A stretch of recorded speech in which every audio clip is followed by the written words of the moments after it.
aku salfok loh maksudnya. Aku pikir yang bakal jadi pekerjaan utamanya yang disebutkan itu staf pengajar di GO, entrepreneur. Ternyata di balik dakwah yang utama ya, teman-teman. Aku jadi agak tersinggul nih aku. Halo, assalamualaikum warahmatullahi wabarakatuh. Waalaikumsalam warahmatullahi wabarakatuh. So, malam ini kita lagi nongki-nongki cantik di tempat yang estetik bersama mbak-mbak yang cantik juga. Asik. Mungkin teman-teman bingung gak sih ini di kafe atau di toko buku atau gimana? Soalnya background kita nih rak-rak buku tapi ada minuman di sini. Nah, sekarang kita lagi ngeteh cantik. Tadi kita udah baca buku juga sebentar ya. Di sini kita ada bersama siapa sih, Kak Arum? Kita bersama Mbak Seli. Oke, Mbak mungkin boleh ya dikenalkan dulu dirinya. Oke, nama Seli Ratnasari. Kalau aktivitas sehari-hari, alhamdulillah ya, berdakwah. Insya Allah. Keren banget. Berdakwah kan itu kerjaan utama. Masya Allah. Side jobnya gitu kan adalah ya saya sebagai staf pengajar di Universitas Bengkulu, kemudian juga di Ganesha Operation, dan juga ada beberapa kegiatan sedikit lah ya sebagai entrepreneur. Waduh, entrepreneur beberapa ya, sedikit. Coba list dulu nih, ya kan? Sebentar. Tadi apa aja tadi? Banyak banget. Pendakwah. Yang utama pendakwah. Iya. Staf pengajar. Staf pengajar. Apa tuh? Dosen. Alhamdulillah. Masya Allah. Boleh spill kampusnya, Bu dosen? Yang terkenal di Bengkulu. Aduh, aku jadi GR apakah kampusku? Bukan. Di di Universitas Bengkulu. Di Universitas Bengkulu. Terus apa lagi tuh, Kak? Ini tadi di di GO ya? Di Bimbel Ganesha Operation juga. Itu apa? Mengajar juga. Oke, terus staf pengajar di GO. Kemudian ya menyalurkan hobi di berwirausaha lah kecil-kecilan. Ada 4 ya seenggaknya yang bisa disebutin itu ya. Ada 4 pokoknya ya. Yang perintilannya itu lebih banyak lagi. Gitu. Belum yang usaha-usaha lainnya gitu ya. Belum usaha-usaha nanti kayaknya menarik ya di bagian usaha tuh nampaknya kalau aku lihat Mbak Seli nggak cuma satu ya usahanya ya. Alhamdulillah ya. Boleh nanti kita telusuri kali ya. Boleh. Mbak jangan merendah gitu dong. Jangan merendah gitu dong. Down to earth. Oke. Tapi kayaknya aku salfok loh maksudnya. Aku pikir yang bakal jadi pekerjaan utamanya yang disebutkan itu staf pengajar di GO, entrepreneur. Ternyata di balik dakwah yang utama ya, teman-teman. Aku jadi agak tersinggul nih aku. Jadi dakwahnya bukan nyambi ya, Mbak? Iya, itu yang kerjaan utama itu. Itu menarik tuh. Boleh deh diceritain tuh gimana sih maksudnya tuh yang jadi dakwah itu pekerjaan utama tapi dosen, entrepreneur, terus juga ngajar di GO. Itu jadi sampingan. Itu menarik tuh. Boleh dong diceritain. Oke ya, jadi kalau dibilang kalau kita bilang ya tadi untuk apa kita hidup di dunia. Nah, jadi kalau langsung deep sih, Mbak. Jadi kalau dibilang ini sudahlah pembicara pertama, narsum pertama, openingnya udah berdamage. Aduh gitu ya. Kita ini hidup untuk apa? Iya, jadi terus Mbak, hidup untuk apa? Jadi kan kalau dibilang ya untuk menaati perintah Allah dan menjauhi larangan Allah gitu kan. Nah, salah satunya yang buat kita itu untuk apa hidup ini, ya perintah dari Allah itu adalah berdakwah atau bermanfaat untuk sekitarnya. Apapun pekerjaan kita, gitu kan. Jadi one day tidak boleh tanpa dakwah. Jadi sesibuk-sibuknya kita tidak boleh melebihi dakwah. Malam-malam jadi udah kena pukul ini. Jadi kalau dibilang ya untuk apa? Yang memang tadi kalau kita bilang kan yang menjadi tujuan utama dalam kehidupan. Teman-teman kan mau juga kan? Mau maksudnya mencari ridho Allah. Iya, kalau mencari ridho Allah aku mau mendapatkan pahala dari Allah gitu kan dan masuk ke surga. Itu tujuan utama kita. Nah, itu jadi kenapa harus itu yang menjadi utama? Karena itu yang akan kita bawa bekalnya nanti ke akhirat. Yang aku tarik ini ya, dakwah itu adalah perintah Allah. Betul ya Mbak ya, yang tanpa kita sadari kalau perintah Allah tuh bukan cuman ibadah ke atas gitu ya, maksudnya sholat, puasa, zakat dan lain sebagainya. Tapi ternyata banyak perintah yang tanpa kita sadari itu juga wajib ya Mbak ya, dakwah. Betul. Nah, pekerjaan-pekerjaan ini menarik. memfasilitasi untuk itu. Nah, jadi cocok kan? Oke, berarti kalau aku boleh tarik kesimpulan ya, kalau disuruh pilih satu, artinya Mbak pengen dikenal sebagai pengemban dakwah. Betul. Oh my god. Doain Pulang ya kali ya. pulang ya. Nggak jadi. Oke, cukup sekian podcast hari ini. Oke. Nah, jadi mungkin ini dulu kali Kak Dijaya, kita kenalin dulu. Jadi Mbak Sally ini tuh meja peradaban. Oke. Iya. Meja peradaban yang singkatannya itu MAPAN. MAPAN itu kan berjejak ya, stabil, nggak goyah kayak gitu ya. Dari filosofinya kita ngambilnya dari sana. Kepanjangannya meja peradaban. Yes. Untuk meja peradaban sendiri itu dari ciwi-ciwi yang ada di Bengkulu nih. Masya Allah. Gitu. Keren.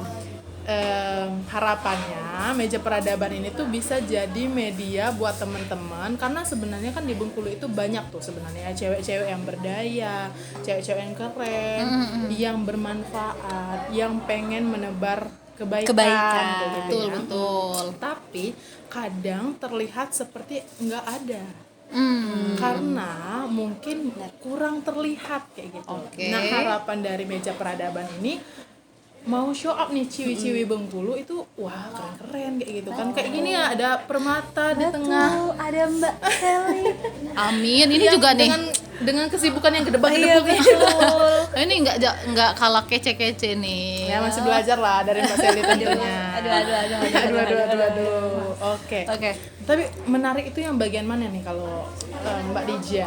Kalau aku sih tadi yang bikin aku tertarik tadi di awal ya, yang dakwah itu yang utama. Terus ditambah lagi dengan kesibukannya yang keempat itu, aku tahu banget tuh kesibukan seorang dosen dengan jam mengajarnya, terus jam mengajar di GO, terus enter di bisnis entrepreneur Mbak Sally itu bukan cuma satu teman-teman, aku tahu loh.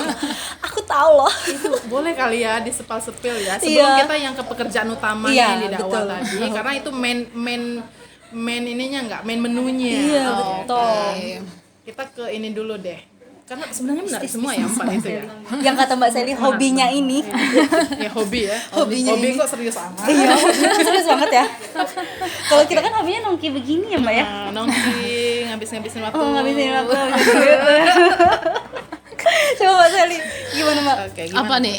Ya dari mana dulu nih? Bisnis, Dari bisnis tadi. penasaran. Oke, jadi kalau dibilang ya tadi ya, kalau kita bilang salah satu hobinya tadi memang ya tadi bisa memberikannya produk atau jasa yang bisa, kalau kita bilang tadi ya, orang beli produk kita mereka jadi sehat, mereka bisa jadi senang gitu kan, atau dengan ada jasa yang kita berjual belikan mereka juga bisa ya memudahkan mereka. Jadi kalau diceritain, saya punya langsung ke usaha nih ya. Yang pertama itu ada Sally Halal Mat. Sally satu. Halal Mat. Ya itu Sally Halal Mat. Jadi Sally Halal Mat ini salah satu, kalau tadi MAPAN ini adalah media ya yang menaungi katanya ciwi-ciwi Bengkulu yang menaungi ya. ingin memfasilitasi Oke, lah.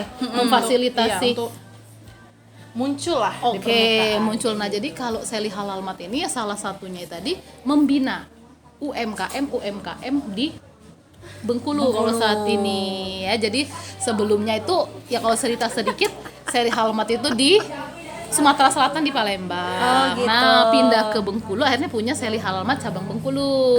Jadi dua sekarang. yang cabang di Bengkulu nih. Cabang Bengkulu. Jadi kalau dibilang ya tadi ya tadi yang awalnya memang Sally Halal Mat ini karena saya ada basic dari pengolahan hasil perikanan, jadi mengolah beberapa olahan-olahan hasil perikanan. Oke. Nah, di Bengkulu ini kan sumber daya alam perairannya luar biasa gitu ya, dari ikan, udang, pantai gitu kan. Nah, ternyata bisa diolah lagi dari berbagai macam olahan. Nah, jadi saya ada, kalau kita bilang tuh ini juga mengajak mahasiswa gitu ya, bekerja sama. Itu ada produknya namanya fish burger stick. Nah, itu ikan bleberan stick. Itu snack, cemil-cemilan. Itu snack dari ikan bleberan yang menarik ya. Iya. Jadi ikan yang kalau kita bilang, kalau teman-teman tahu di Bengkulu itu ikan bleberan itu yang harganya cuman murah. Nah, ketika aku nggak tahu mau sih, bahas aku ini. jarang ke pasar ya Menarik teman-teman. nah, itu ya jadi Aku nggak tahu sih. dijadiin Dia taunya snack tuh makanan saji. yang saji. Jadi kalau yang tadi 1 kilo 3 kilo itu bisa 10.000. Nah, kalau jadi fish burger stick cemilan yang dibawa itu tadi sebungkus bisa jadi 15.000. Jadi value-nya naik. Jadi anak-anak yang suka bawa cemilan-cemilan juga lebih lebih suka tuh mengkonsumsi itu. Oke, untuk yang cemilan ikannya itu tadi, yang produksi itu Iya, Sally Halal Mart aku juga atau pengen gimana? nanya itu. Produksinya gimana, jadi Mbak? kalau dibilang tadi kan, kalau di Sally Halal Mart sendiri kita punya brand-brand juga. Jadi ada Mas Lembu, Master Lele Apalagi itu? berbumbu. Oke. Nah, ya jadi Fish burger fish burger stick. Nah, Mas Lembu. Mas Lembu ya, Master Lele berbumbu. Ini apa lagi nih? Nah, itu tadi ikan frozen food yang tanpa MSG dari ikan organik.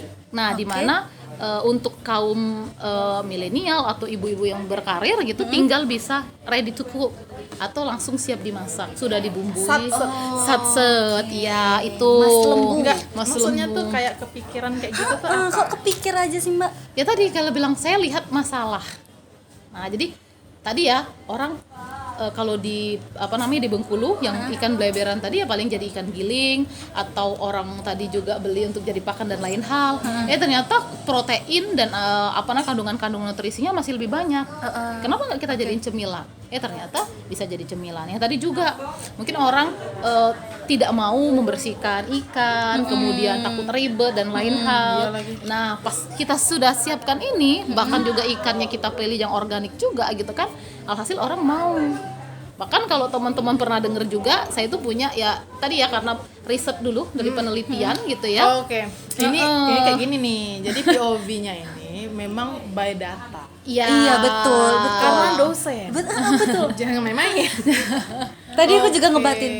Mbak Sally ngeliat masalahnya apa karena dia emang basicnya Jadi- dosen. jadi Jadi dia dari sini tahu wajar ya lihat proposal. masalah, peluang. Semua ya, dana tambah Amin, semua. amin. Betul. Jadi ya tadi kayak ikan ada namanya laper. Nah, itu juga Apa sih. lagi? Nah, ikan lele asap tinggi protein dan penguat gigi. Lapar ya? Lapar. Jadi bikin lapar. Bikin lapar. Nah, itu juga dari penelitian saya. Sally, Tapi belum kok banyak terjawab banget sih tadi. Mbak Sally. Belum kerjain fish burger stick tadi ya? Siapa nih yang ngolah? Nah, yang produksi? siapa produksi. nih? Nah, tadi karena ya tadi kita punya ada beberapa aktivitas, kita mengajak binaan UMKM. Nah, UMKM yang tadi misalnya UMKM itu bisa mengolah ikan asap, ada yang bisa mengolah ikan berbumbu gitu kan. Kemudian juga ada mahasiswa-mahasiswa yang bisa bikin snack tadi. Kita membina. Nah, jadi mereka yang melakukan produksi. Nah, begitu. Jadi mulainya seperti itu. Oh ya, karena Sally Halal Mart itu tadi kan membina UMKM. Iya. Jadi UMKM-nya diberdayakan untuk memproduksi gitu. Betul. Gitu ya, Mbak ya. Walaupun ada Itu beberapa termasuk produk. jalur distribusinya juga nggak, Mbak ya? Kalau dibilang Sally Halal Mart. bisa jadi. Jadi Bisa juga. dan jadi ada produk-produk yang masuk ya kita promosikan dalam media sosial kita ya di Instagram, kemudian dalam event-event tertentu gitu ya, misalnya ada acara-acara seminar gitu ya, atau kemarin juga sempat ada kegiatan akreditasi atau disnatalis. Nah, itu kita undang yang produk-produk yang bisa tampil di sana. Oh, yang binaan-binaan tadi. Iya. Jadi atas nama merek atau brand mereka atau jadi merek dari Sally Halal Halal Mart? Mart. Nah, tadi kalau yang saya sebutkan kayak Mas Lembu, ikan lele asap gitu kan, itu memang brand dari Sally Halal Mart. Nah, tapi kalau kayak fish burger stick kan memang by dia punya fish burger stick sendiri, atau ada juga pempek dan lain-lain, nugget dan lain-lain. Nah, dia juga punya UMKM sendiri, tapi Sally Halal Mart cuma mendukungnya tadi. Nah, jadi ada produk yang Fokusnya di pembinaan berarti. ya pembinaan dan ada produk sendirinya ada. Nah, itu.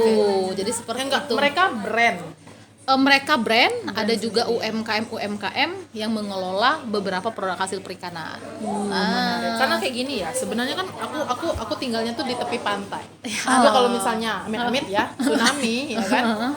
Ciluba kayak gitu ya. Rumahku bener-bener dekat banget sama ikan. Jadi aku tahu kurang lebih karena tetangga-tetangga itu profesinya mostly Nelayan di ya? nelayan, betul. Jadi emang tahu gimana, apalagi kalau lagi badai susah ikan. Kalau lagi banjir ikan itu bisa kayak sekilo tuh cuma berapa ribu kayak gitu. Iya. Bener-bener rendah banget Betul. nilainya gitu. Sedangkan di wilayah-wilayah yang lain kayak gitu kan, kayak